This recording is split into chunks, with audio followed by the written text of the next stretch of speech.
How many of you like driving?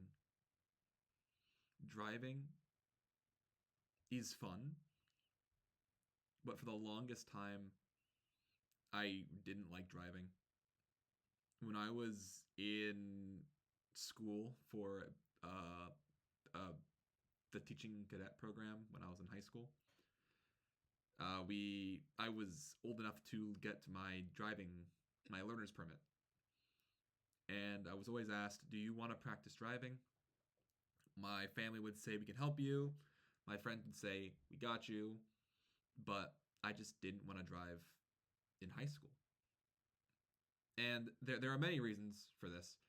One, not many people can drive.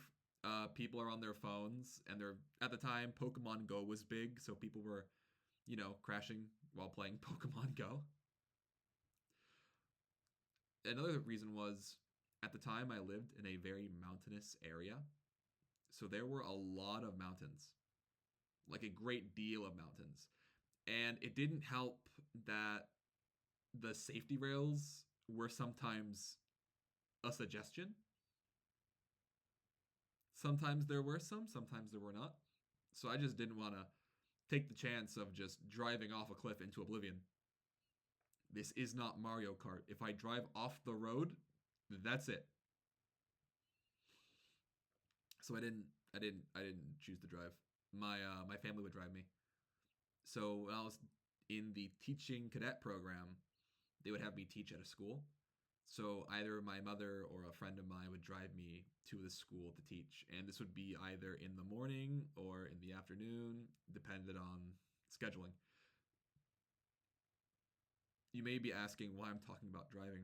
Uh, this one event that happened in high school has shaped my whole driving experience.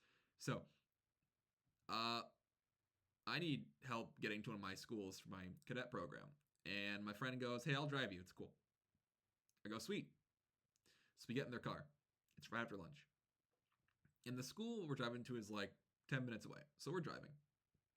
And my friend pulls out their phone and they start texting while driving. Something you should never do. So I look at them and I go, "I'm not going to backseat drive, but you could get in a lot of trouble. Maybe you should put that away." And they go, "It's fine, it's fine." So the car begins to swerve into the other lane. And I go, "Hey, bud, please, maybe you should put that away." And they go, "It's fine, it's fine." So we're driving on the side of a hill. So if we fall, we would, it wouldn't be Dark Souls, you died. It would be more of a GTA, crash your car, and then wake up in the hospital. But as they're beginning to drift into the other lane, an 18 wheeler starts barreling down the other side of the road, and I look up, and I just see this thing about to hit us head on, and I go, "Well, I guess that's GG. I guess that's good game. It's been a good run." My pal casually just shifts the wheel a little bit, and we pass the 16 wheeler without it hitting us. And they're like, "You look so panicked." It was at that moment I realized I would never, ever, ever touch my phone while driving unless it was for like GPS. So that gets us to last year. Now, with my teaching job, I have to, drive around quite a bit. I'm going here, I'm going there, I'm going everywhere. It's fun. But one day, my GPS says turn left, and it is this one lane road where there's a cliff on one side and a huge ditch on the other side. And I go, "Turn here?" He goes, "Yes, turn here." So I turn. This does not look right. And then my GPS says, "Okay, make a left." Making a left drives off a cliff.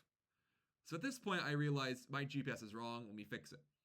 I check the GPS. GPS says we're going the right way. There is no school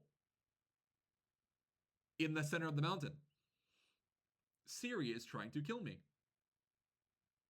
So I go, yeah, not trusting this one. We're gonna just attempt to figure this out.